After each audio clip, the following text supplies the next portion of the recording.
வணக்கம். இந்த வீடியோ லெக்சரில் டிஜிட்டல் சிக்னல் ப்ராசஸிங் சப்ஜெக்டில் 4th யூனிட்டில் இருக்க இம்பார்ட்டன்ட் கொஸ்டின்ஸ் பற்றி தான் டிஸ்கஸ் பண்ண போகிறோம். 4th யூனிட் வந்து finite word length effects. So finite word லென்த்னா என்ன அர்த்தம்னா, எந்த ஒரு டிஜிட்டல் சிஸ்டமாக இருந்தாலும் அதில் இருக்கக்கூடிய ரெஜிஸ்டர்ஸ் எல்லாமே ஒரு ஃபைனைட் வேர்ட் லென்த்தில் தான் இருக்கும். நம்ம ப்ராசஸ் பண்ணுற சிக்னலோட சைஸ் வந்து சம்டைம்ஸ் இன்க்ரீஸ் ஆகலாம்.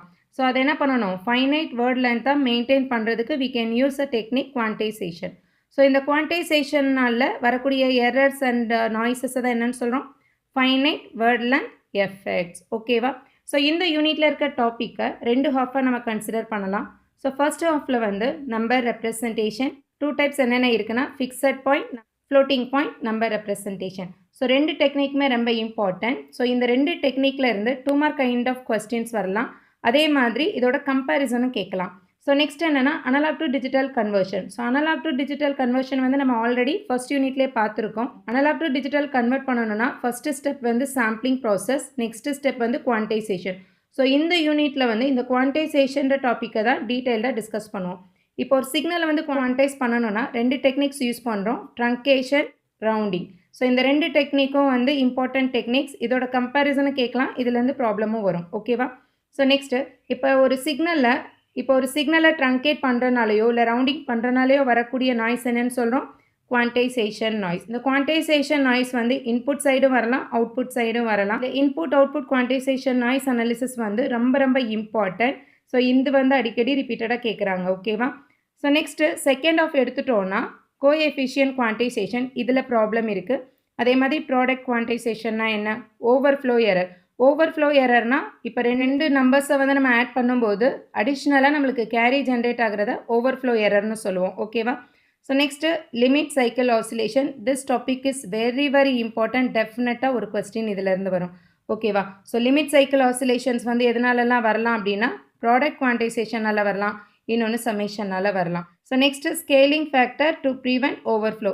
அவாய்ட் பண்ணுறதுக்கு யூஸ் பண்ணுற டெக்னிக் தான் என்ன, ஸ்கேலிங் மெத்தட். ஸோ இந்த யூனிட்டில் இருக்கிற ஒவ்வொரு டாப்பிக்லேயும் எப்படி கொஸ்டின்ஸ் கேட்கலான்றதை டிஸ்கஸ் பண்ணலாம். First number system. So number சிஸ்டம்ன்றது நீங்கள் ஆல்ரெடி டிஜிட்டல் எலக்ட்ரானிக்ஸ்லேயே படிச்சிருப்பீங்க. இங்கே 2 டைப்ஸ் இருக்குது, fixed point and floating point.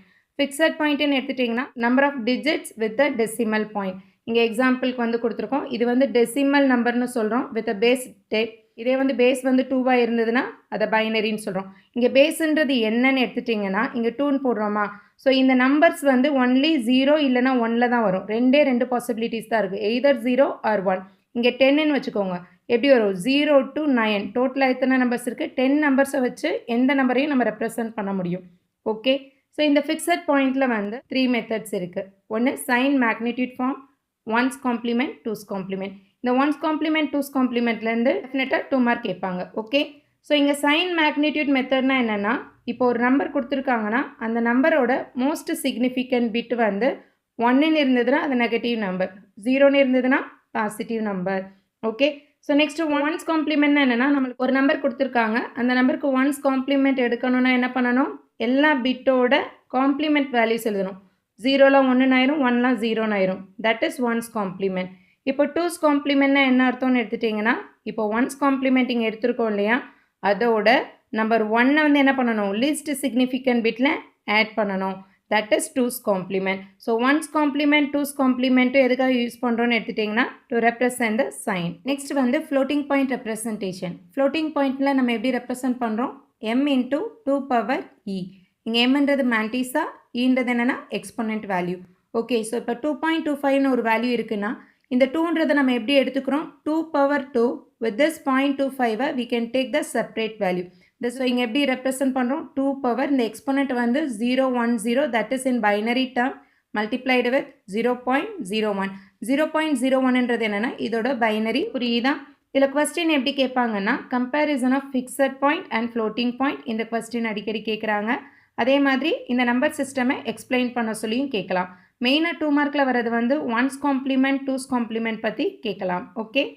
So அடுத்த டாபிக் எடுத்துட்டிங்கன்னா குவான்டைசேஷன்னா. பட் குவான்டைசேஷன் போகிறதுக்கு முன்னாடி நம்மளுக்கு அனலாக் டு டிஜிட்டல் கன்வர்ஷனாக என்னன்னு தெரியணும். ஸோ இங்கே ஏடிசின்னு எடுத்துட்டோன்னா ஃபர்ஸ்ட் பார்ட் என்ன, சாம்பிளிங். செகண்ட் பார்ட் வந்து quantisation. Third part is coding part. Okay? So இந்த குவான்டைசேஷனில் இங்கே என்ன பண்ணுறாங்க, சாம்பிளிங்கில் நம்மளுக்கு டிஸ்க்ரீட் இன்டர்வல்ஸில் நம்மளுக்கு சாம்பிள்ஸ் கிடைக்கும். இங்கே டைம் வந்து டிஸ்க்ரீட்டாக இருக்கும். கரெக்டாக ஒரு பர்டிகுலர் இன்ஸ்டன்ட் ஆஃப் டைமில் மட்டும்தான் வேல்யூஸ் இருக்குது.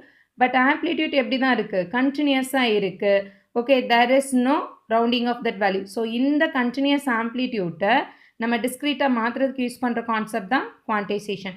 ஸோ குவான்டைசேஷனோட டெஃபினிஷன் என்னென்னா, process of digitizing the range of signal, that is amplitude of the signal. So இதுக்கு நம்ம 2 மெத்தட்ஸ் யூஸ் பண்ணுறோம், ட்ரங்கேஷன் அண்ட் ரவுண்டிங். ஸோ இந்த டாபிக் வந்து ரொம்ப இம்பார்ட்டன்ட், இதிலேருந்து ப்ராப்ளமும் கேட்பாங்க. ஸோ ட்ரங்கேஷன்னா என்ன அர்த்தம்னா, இப்போ வந்து ஒரு 8 பிட்ஸ் கொடுத்துருக்காங்க. இந்த எக்ஸாம்பிள்லேருந்து சொல்கிறேன். ஒரு 8 பிட்ஸ் இங்கே கொடுத்துருக்காங்க. இந்த 8 பிட்ஸில் நம்ம 4 பிட்ஸாக கன்வெர்ட் பண்ணணும். ஸோ இது வந்து நம்ம மேக்னிடியூட்காக வச்சுக்கலாம். ஸோ 1ன்றது மேக்னிடியூட்னு எடுத்துட்டோன்னா 8 பிட்ஸ் இருக்கா, இப்போ இதை 4 பிட்ஸ் மாற்றணும்னா இங்கே இருக்கக்கூடிய ஃபர்ஸ்ட் 4 பிட்ஸ் மட்டும்தான் நம்ம கன்சிடர் பண்ணுறோம். ஸோ 0011 அடுத்து என்ன வேல்யூ வந்தாலும் அதை சிம்பிளாக என்ன பண்ணிடுறோம், இக்னோர் பண்ணுறோம். அதுதான் ட்ரங்கேஷன். ரவுண்டிங் ஆஃபில் அப்படி பண்ண மாட்டோம். த சேம் சிக்னலே இங்கே கன்சிடர் பண்ணுறோம். நம்மளுக்கு வந்து 4 பிட்ஸாக கன்வெர்ட் பண்ணணும் அப்படின்னா, தட் இஸ் குவான்டைஸ் பண்ணணும்னா இந்த 5th பிட்டை பார்ப்போம். இந்த 5th பிட் வந்து என்ன வேல்யூ இருக்கோ அதை இங்கே ஆட் பண்ணுவோம். ஓகேவா? ஸோ ஆட் பண்ணும்போது நம்மளுக்கு கிடைக்கிறது என்ன, 1.0100. இங்கே ஆட் பண்ணோன்னா என்ன வரும், இங்கே 0 வரும். அகைன் இங்கே ஒன்று வரும், 0 1.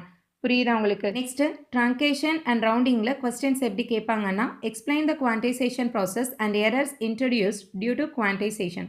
ஸோ இந்த மாதிரி ட்ரங்கேஷன்னாலையும் குவான்டைசேஷனால் என்ன அர்த்தம், போத் ட்ரங்கேஷன் அண்ட் ரவுண்டிங் ரெண்டையும் இன்க்ளூட் பண்ண ப்ராசஸ் தான். ஓகே, ஸோ ரெண்டையுமே எக்ஸ்பிளைன் பண்ணணும். அப்படி இல்லைனா explain truncation and rounding process, also the errors due to truncation and rounding. ஓகேவா? ஸோ நெக்ஸ்ட் ஒன் வந்து ஒரு h of z, that is transfer function நம்மளுக்கு கொடுத்துருவாங்க. நம்ம என்ன ஃபைண்ட் அவுட் பண்ணணும், compute the truncated transfer function with coefficients by 4 bit length. இந்த மாதிரி ப்ராப்ளம் ரிப்பீட்டடாக கேட்குறாங்க, பட் ரொம்ப சிம்பிள் ஈஸியான problem. Okay, h of z கொடுத்துட்டாங்க. என்ன கொஸ்டின் கேட்டிருக்காங்க, compute the truncated transfer function with the coefficients by 4 bit length. ஆக்சுவலாக இங்கே எங்கே கோஎஃபிஷியன்ட்ஸ் இருக்குது, this is what that coefficient. புரியுதா? ஸோ ரொம்ப சிம்பிள் தான். இந்த கோஎஃபிஷியண்ட்டை எடுத்துக்கிறீங்க.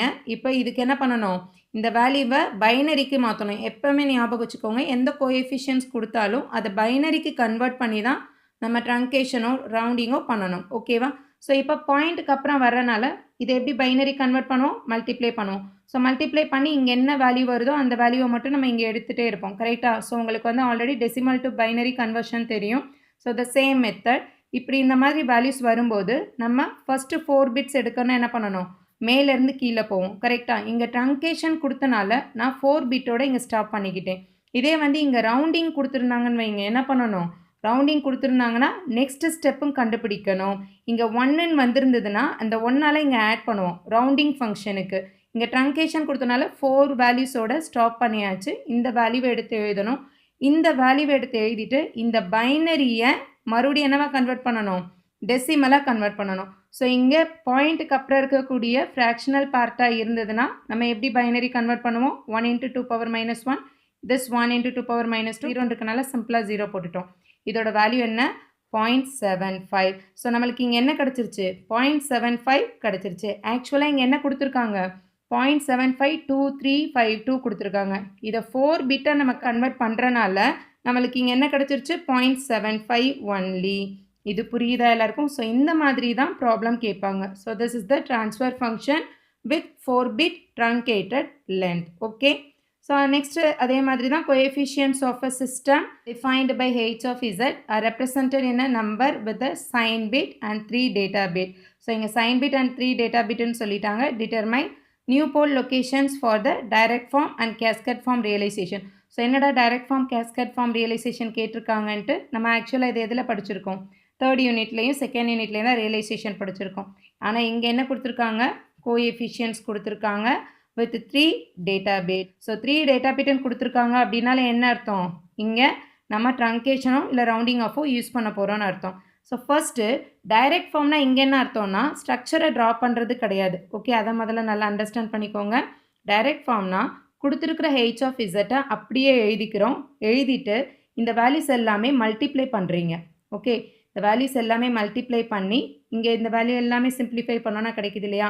ஸோ இதை ஒரு கோஎஃபிஷியண்ட்டாக எடுக்கிறீங்க, இதை ஒரு கோஎஃபிஷியண்ட்டாக எடுத்து இதுக்கு என்ன பண்ணணும், 4 பிட் இங்கே 3 டேட்டா பிட் கேட்டிருக்காங்களா 1 சைன் பிட்டு சைன் பிட் இங்கே மைனஸ்ன்றதை அப்படியே விட்டுருங்க இங்கே ஆல்ரெடி 0 தான் இருக்குது ஸோ அந்த சைன் பிட்டை விட்டுருங்க இந்த 0.95 இருக்கா இந்த 0.95 2ஆல் மல்டிப்ளை பண்ணால் என்ன கிடைக்கும் ஓகே ஸோ 1.90 கரெக்ட் எடுத்துருவோம் இப்போது இந்த 0.90 இங்கே வந்துருமா so 0.90 into 2 again we will get 1.80 okay so இந்த ஒன்று இங்கே எடுத்துருவோம் நெக்ஸ்ட் இங்கே என்ன இருக்கும் 0.80 again multiplied with 2 we can get 1.601 so இந்த மாதிரி வருதா நம்மளுக்கு 3 டேட்டா பிட் கேட்டிருக்காங்களா ட்ரங்கேஷன் யூஸ் பண்ணிங்கன்னா நல்லா ஞாபகம் வச்சுக்கோங்க ட்ரங்கேஷன் யூஸ் பண்ணுறீங்க நீங்கள் ரெப்ரசன்ட் பண்ணிங்கன்னா நீங்கள் இந்த வேல்யூவோட ஸ்டாப் பண்ணிக்கலாம் 3 பிட்ஸு ஸோ இப்போ 3 பிட்ஸ் மட்டும் எடுத்துக்கலாம் பாயிண்ட்டுக்கு அப்புறம் இதை என்னவா கன்வெர்ட் பண்ணணும் டெசிமலாக அப்போ 1/2 + 1/4 + 1/8ன்னு வரும் இதுக்கு நீங்கள் values கண்டுபிடிச்சிங்கன்னா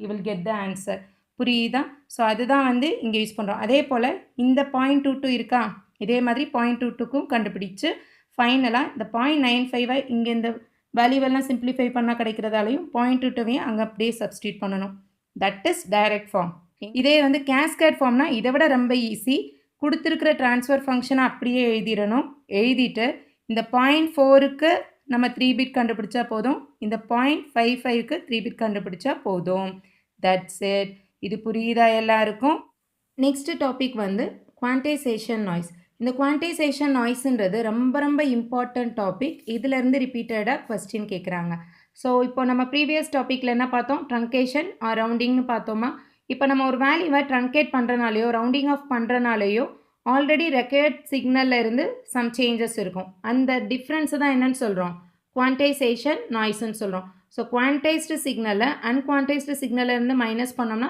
that is the error signal okay so இப்போது இன்புட் சைடில் நம்ம குவான்டைஸ் பண்ணோம்னா வர நாய்ஸ் என்னன்னு சொல்கிறோம் study state input noise okay so இந்த பவர் அனாலிசிஸ் வந்து ரொம்ப ரொம்ப இம்பார்ட்டன்ட் இப்போ அவுட்புட் சைடு வந்து நம்ம குவான்டைசேஷன் பண்ணோன்னா that is called as steady state output noise power input side வந்து நம்ம குவான்டைசேஷன் பண்ணுறோன்னா we can use this ADC diagram so analogue சிக்னலை டிஜிட்டல் கன்வெர்ட் பண்ணுறதுக்கு we are using this quantization process so இங்கே E of Nன்றது தான் quantization noise represent பண்ணுறோம் இதோட வேரியன்ஸ் இதோட எனர்ஜி லெவல்ஸ் வந்து ரொம்ப ரொம்ப இம்பார்ட்டன்ட் ஸோ இது வந்து ஒரு டெரிவேஷன் தான் சிம்பிள் டெரிவேஷன் தான் ஈஸியாக படிச்சுக்கலாம் ஸோ அதே மாதிரி இந்த output side so output side வரும்போது குவான்டைசேஷனால் வர நாய்ஸ் என்னன்னு சொல்கிறோம் output steady state quantization noise ஓகேவா ஸோ இந்த டெரிவேஷன் வந்து இம்பார்ட்டன்ட் இதில் எப்படி கொஸ்டின்ஸ் கேட்பாங்கன்னா derive steady state noise power at the output of an LTI system due to quantization at the input. So இது வந்து ரிப்பீட்டடாக கேட்டுகிட்டே இருக்க ஒரு கொஸ்டின் தான் ஸோ அப்படி இல்லைன்னா வாட் இஸ் குவான்டைசேஷன் நாய்ஸ்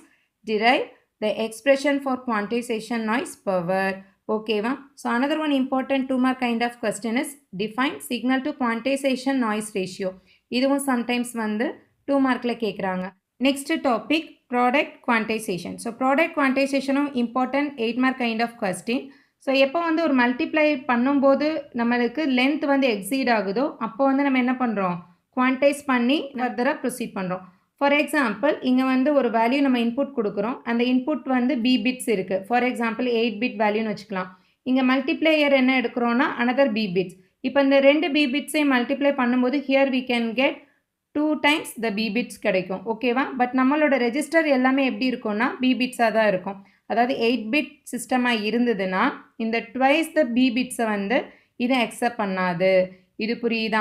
அப்போ இங்கே 16 பிட் வருதுன்னு வைங்க, இங்கே 8 பிட் இருக்குது, நான் இன்னொரு 8 பிட் வேல்யூவால் இங்கே மல்டிப்ளை பண்ணிடுறேன். இப்போ டோட்டலாக எனக்கு இங்கே 16 பிட் வருதுன்னா இங்கே ரெஜிஸ்டர் வந்து ஒன்லி 8 பிட் சிஸ்டம். கரெக்டாக? ஸோ அப்போ இந்த 16 பிட்டை அகைன் நான் என்னவா பண்ணணும், 8 பிட்டுக்கு குவான்டைஸ் பண்ணணும், ட்ரங்கேட்டோ ரவுண்ட் ஆஃபோ பண்ணி 8 பிட்டாக கொடுக்கணும். ஸோ மல்டிப்ளிகேஷனால் அக்கறக்கூடிய குவான்டைசேஷன் எரர் என்னன்னு சொல்கிறோம், ப்ராடக்ட் குவான்டைசேஷன் ப்ராசஸ்ன்னு சொல்கிறோம்.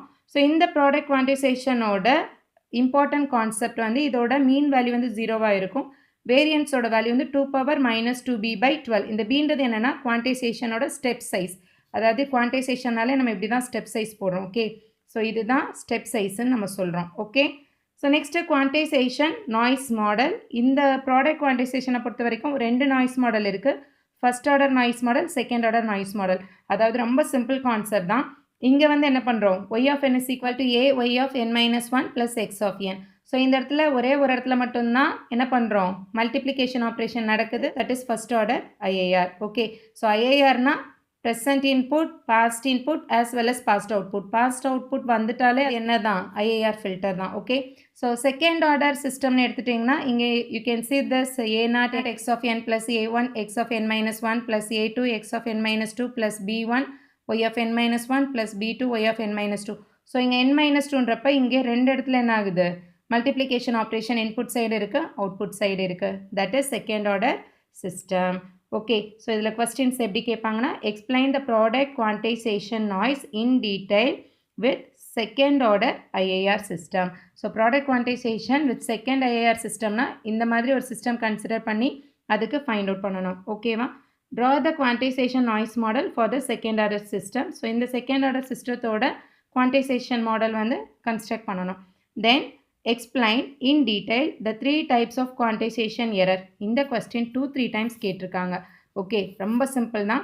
நம்ம கான்செப்ட் மட்டும் எக்ஸ்பிளைன் பண்ணால் போதும். 3 types of quantization errorனா input output quantization error, product quantization, coefficient quantization. இந்த 3 டெக்னிக்ஸும் கண்டிப்பாக நல்லா படிச்சு வச்சுக்கோங்க. Okay, last topic in this unit limit cycle oscillation. It is very very very important question. இதுலேருந்து ரிப்பீட்டடாக கொஸ்டின் கேட்டுகிட்டே இருக்காங்க, ப்ராப்ளமும் கேட்பாங்க. ஸோ இந்த லிமிட் சைக்கிள் ஆசிலேஷன் எங்கே அக்கர் ஆகும்னு பார்த்தீங்கன்னா ரிகர்சிவ் ஃபில்டர். ரிகர்சிவ் ஃபில்டர்னா என்ன அர்த்தம்னா it depends on present and past அவுட்புட்டையும் டிபெண்ட் பண்ணி இருக்கும். அதை தான் ரிகர்சிவ் ஃபில்டர்னு சொல்கிறோம். புரியுதா? ஸோ ரிகர்சிவ் ஃபில்டரில் லிமிட் சைக்கிள் ஆசிலேஷன் எதனால் வரும்னு பார்த்தீங்கன்னா 2 கண்டிஷனால் வரும். ஒன்று ப்ராடக்ட் குவான்டைசேஷனால் வரலாம், இன்னொன்று சம்மேஷனால் வரலாம். இப்போ ப்ராடக்ட் குவான்டைசேஷனால் வர்றது என்னன்னு சொல்கிறோன்னா 0 input limit cycle oscillation. Okay, இதே வந்து சம்மேஷனால் வர்றது என்னன்னு சொல்கிறோம் ஓவர்ஃப்ளோ. ஸோ இங்கே ஓவர்ஃப்ளோன்றது ரொம்ப சிம்பிளான கான்செப்ட் தான். இப்போ ஃபார் எக்ஸாம்பிள் 111 இங்கே வந்து 110 இது 2 வேல்யூவை நான் ஆட் பண்ணுறேன். ஆக்சுவலாக சிஸ்டம் வந்து 3 பிட் சிஸ்டம்னு கன்சிடர் பண்ணிக்கோங்க. இப்போ 2 ஆட் பண்ணால் என்ன ஆகும்? சம்மேஷன் 1 இங்கே 1 + 1 0, இங்கே ரிமைனிங் இருக்கிற 1 இங்கே போயிடும். 1 + 1 1 0 ப்ளஸ் 1ன்னா 1 1. இந்த 1ன்றது வந்து என்னது? ஓவர்ஃப்ளோ. ஆக்சுவலாக 3 பிட் தான் நம்மளோட சிஸ்டம். இந்த 1 வந்து அடிஷ்னலாக வருதா, அதை தான் நம்ம ஓவர்ஃப்ளோன்னு சொல்கிறோம். புரியுதா? ஸோ இந்த 2 டாப்பிக்குமே ரொம்ப இம்பார்ட்டன்ட். அதில் ரொம்ப முக்கியமான டாபிக்னா 0 இன்புட் லிமிட் சைக்கிள் ஆசிலேஷன். இது எதனால் வருதுன்னா ப்ராடக்ட் குவான்டைசேஷனால் வருது. ஓகே, ஸோ இங்கே வந்து IIR ஃபில்டரை தான் நம்ம கன்சிடர் பண்ணியிருக்கிறோம். ஒரு சிம்பிள் ஸ்ட்ரக்சர் தான் இங்கே எடுத்திருக்கோம். ஓகே, ஸோ இந்த ஸ்ட்ரக்சரில் இருந்து தான் டிரைவ் பண்ணி நம்ம கொண்டு வரோம். That part is very very important. கண்டிப்பாக இந்த ஃப்ளோவை நல்லா படித்து வச்சுக்கோங்க. இங்கே ரொம்ப இம்பார்ட்டன்ட் 2 மார்க். ஸோ இது வந்து டெஃபினட்டாக கேட்பாங்க, மேக்ஸிமம் எல்லா இதுலையுமே கேட்குறாங்க. டெட் பேண்டுனா என்ன அர்த்தம் அப்படின்னு எடுத்துட்டிங்கன்னா இப்போ இந்த ப்ராடக்ட்னால நம்மளுக்கு என்ன ஆகும்? ஃபைனலாக நம்மளுக்கு கிடைக்கக்கூடிய அவுட்புட் வந்து ஒரு ஸ்டேஜில் என்ன ஆகும்னா ஒரே லெவலாக கிடைக்க ஆரம்பிச்சிடும். Okay, that is 0 input limit oscillation சொல்கிறோம். ஒரு லிமிட்டடாக ஒரே லெவலே மினிமம் லெவலே நம்மளுக்கு ஆசிலேஷன் கிடைக்க ஆரம்பிச்சிடும். தட் இஸ் வாட் டெட் பேண்டுன்னு சொல்கிறோம். The range of output amplitudes over which the limit cycle oscillation occur. ஒரு லெவலுக்கு மேலே சேம் வேல்யூஸ் அக்கர் ஆகிட்டே இருக்கும். ஸோ இந்த ஃபார்முலா ரொம்ப இம்பார்ட்டன்ட். இதை காம்படிட்டிவ் எக்ஸாம்லேயுமே இதை கேட்குறாங்க. டெட் பேண்டுனா என்னென்ன? y of n minus 1 வந்து should be less than or equal to. So நம்ம பாஸ்ட் அவுட்புட்டு சொல்கிறோம் இல்லையா, அந்த பாஸ்ட் அவுட்புட்டில் தான் இங்கே மல்டிப்ளிகேஷன் நடக்கும். ஸோ இதை நீங்கள் குவான்டைஸ் பண்ணும்போது நம்ம மெயினாக கன்சிடர் பண்ண வேண்டிய வேல்யூ என்னென்னா this y of n minus 1 should be less than or equal to del by 2 by 1 minus modulus of alpha. So இந்த ஆல்ஃபான்றது இந்த கோஎஃபிஷியன்ட். ஸோ இங்கே வந்து ப்ராப்ளமில் கொடுத்துருப்பாங்க இல்லையா, இப்போ 0.75 இந்த மாதிரி. ஸோ அந்த வேல்யூ இந்த ஆல்ஃபான்றது இந்த ஏ தான். சிம்பிளாக கோஎஃபிஷியன் தான். இதை ஏன்னு சொல்லலாம், இல்லை ஆல்ஃபான்னு சொல்லலாம். ஓகே, ஸோ இங்கே டெல்லுன்றது என்னென்னு எடுத்துட்டிங்கன்னா 1/2 பவர் பி.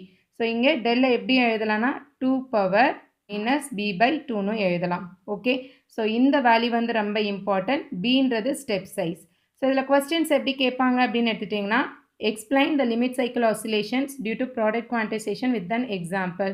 இல்லைனா 0 limit cycle oscillation கேட்டாலும் இந்த ப்ராடக்ட் குவான்டைசேஷன் தான் எழுதணும். ஓகே, ஸோ இந்த கொஸ்டின் ரொம்ப ரொம்ப ரொம்ப இம்பார்ட்டன்ட். இதில் ப்ராப்ளம் கண்டிப்பாக கேட்பாங்க. எப்படி கேட்கலான்னா explain the characteristics of a limit cycle oscillation with respect to the given system. ஒரு சிஸ்டம் கொடுத்துருவாங்க.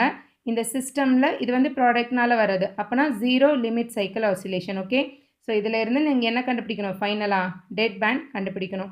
ஓகே, ஸோ அப்படி இல்லைன்னா இந்த மாதிரியும் கேட்கலாம். ஓகே. ஸோ இதெல்லாமே ப்ரீவியஸ் இயரில் கேட்ட கொஸ்டின்ஸ் தான். ஒரே பேட்டர்னில் தான் சால்வ் பண்ணணும். ஸோ நீங்கள் எந்த ப்ராப்ளம் நல்லா சால்வ் பண்ணி ப்ராக்டிஸ் பண்ணிட்டீங்கன்னா the same procedure. Okay.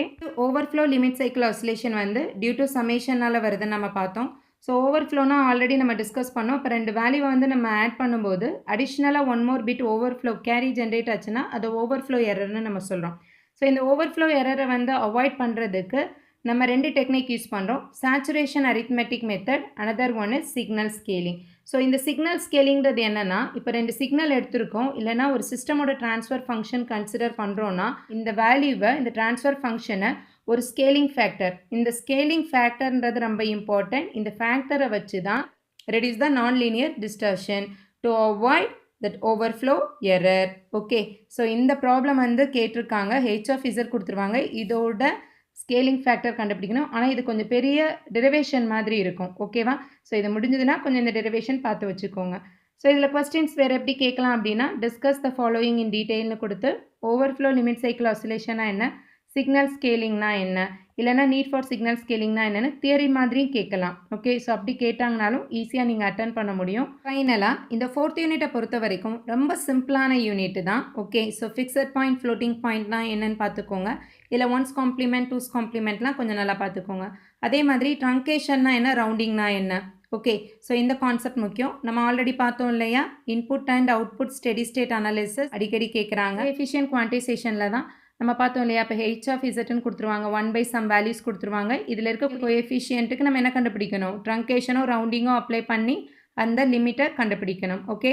So next product குவான்டைசேஷன்னா என்ன, especially this limit cycle oscillation is very very important question. Okay. Sometimes இந்த ஓவர்ஃப்ளோவையும் ஸ்கேலிங்கையும் ஷார்ட் நோட்ஸ் மாதிரியும் கேட்க சான்சஸ் இருக்குது. ஈஸியான யூனிட் தான், கண்டிப்பாக நல்லா படிச்சுக்கோங்க. இதில் ஈஸியாக மார்க் ஸ்கோர் பண்ணிடலாம். All the best.